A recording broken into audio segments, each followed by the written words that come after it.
What's up, 4Train Nation? So I just want to go over a little bit about this blueprint, if you want to call it, and plan that the Yankees have.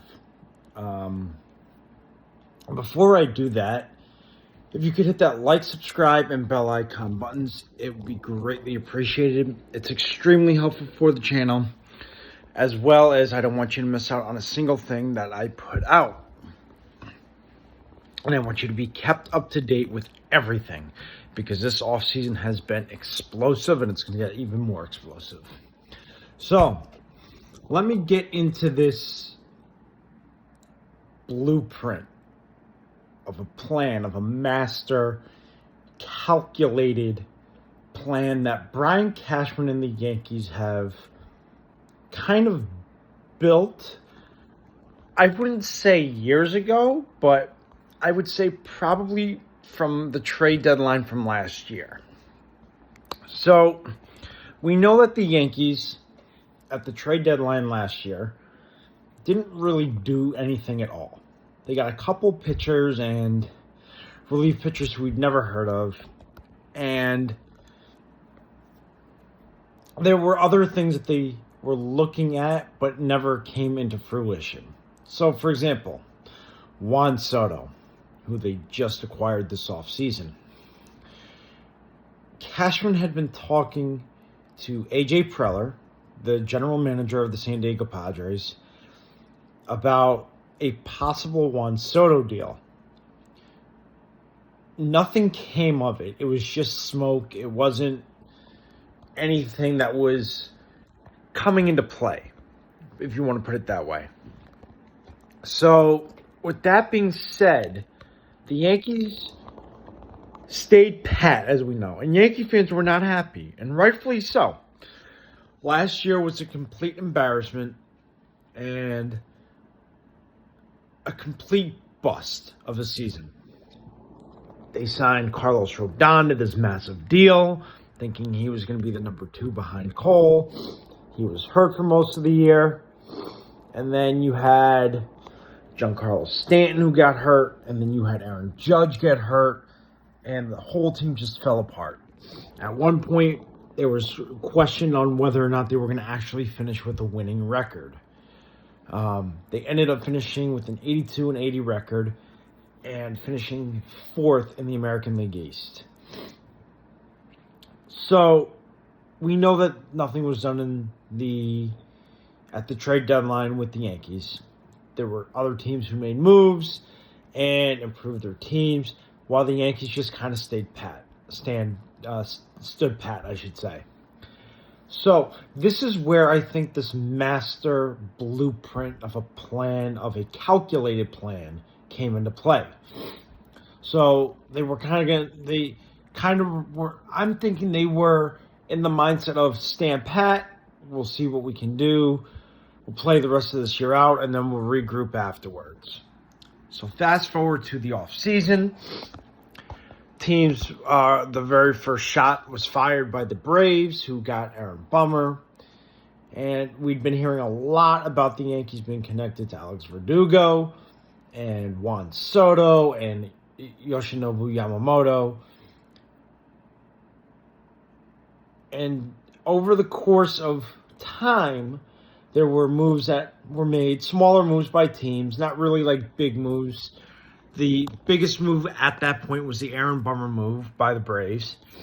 But the Yankees hadn't really done much. They were kind of lying in the weeds waiting.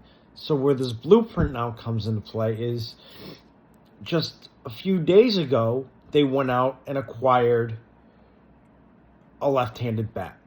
And that was Alex Verdugo. They gave up Richard Fitz, Greg Weissert, and Nicholas Judas.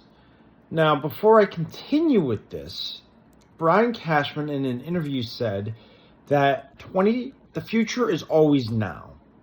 And 2024 is the year that they hope to get back on top and be the lone team standing. So where this blueprint comes into play is they have planned out very strategically on what they're going to do. if we remember, Hal Steinbrenner said that he would not be afraid, or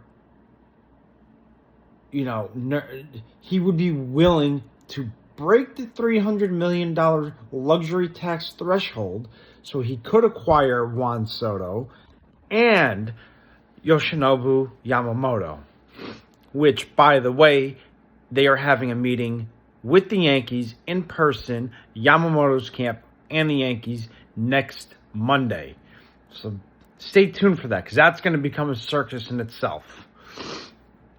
But getting back to this plan.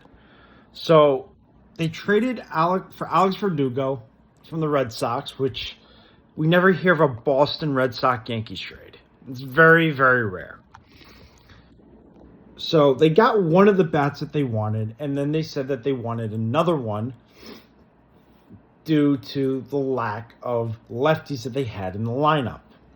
Now, if you remember, they'd been linked very heavily to Juan Soto. And there were preliminary talks, and then names started getting thrown out.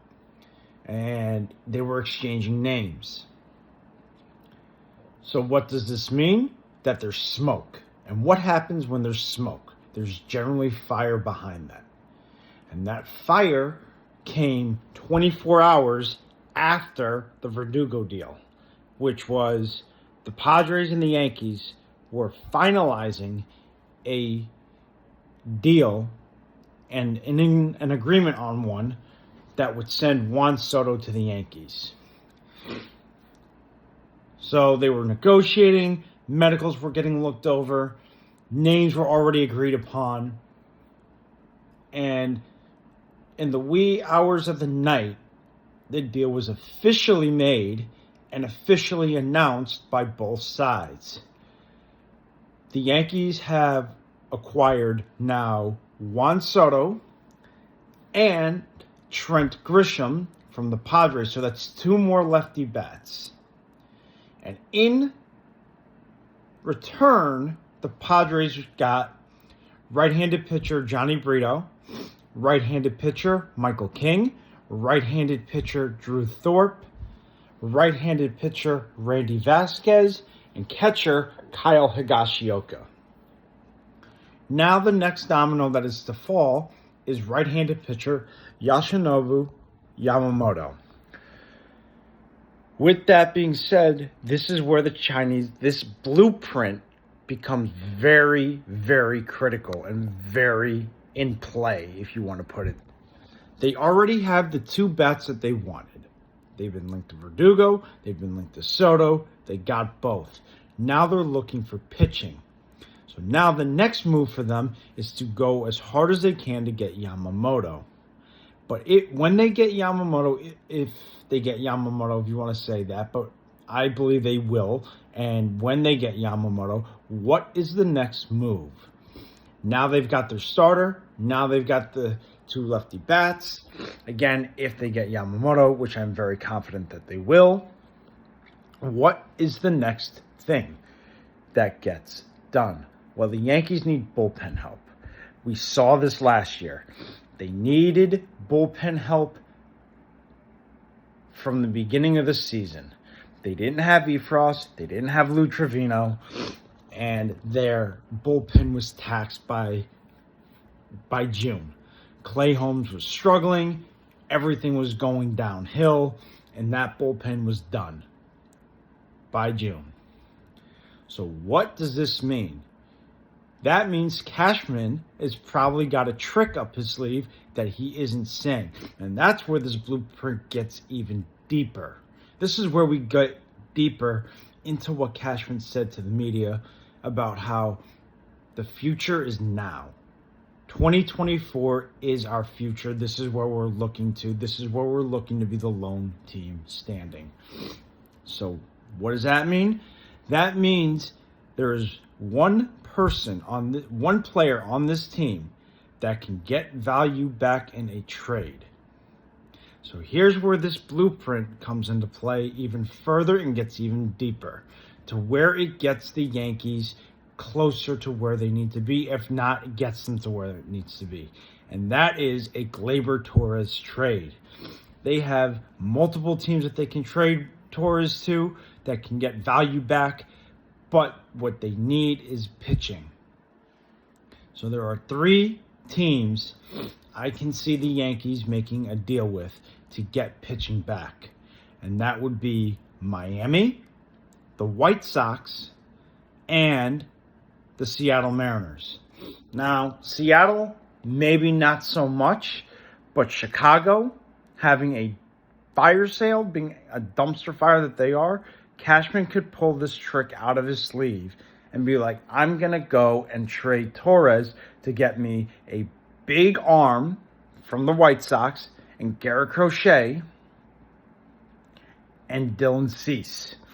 Now, he could pull that blockbuster off, or he could go the other way and go to Miami to get some of their young pitching. So this whole blueprint that they have laid out is now coming into fruition. It's a calculated and well-planned blueprint of a master plan. So, the next thing that the Yankees are more than likely getting done is Yamamoto. And after that, we'll see. But let me know in the comment section below what you guys think, because I want to hear your opinions and what you guys think the next step is after Yamamoto, and what you think this blueprint, what everything means, and how this blueprint ties into what Cashman said. So let me know, guys. I want to get into this with you. Let's have a great convo about it. Until next time, you guys have a great rest of your day, and I'll talk to you later.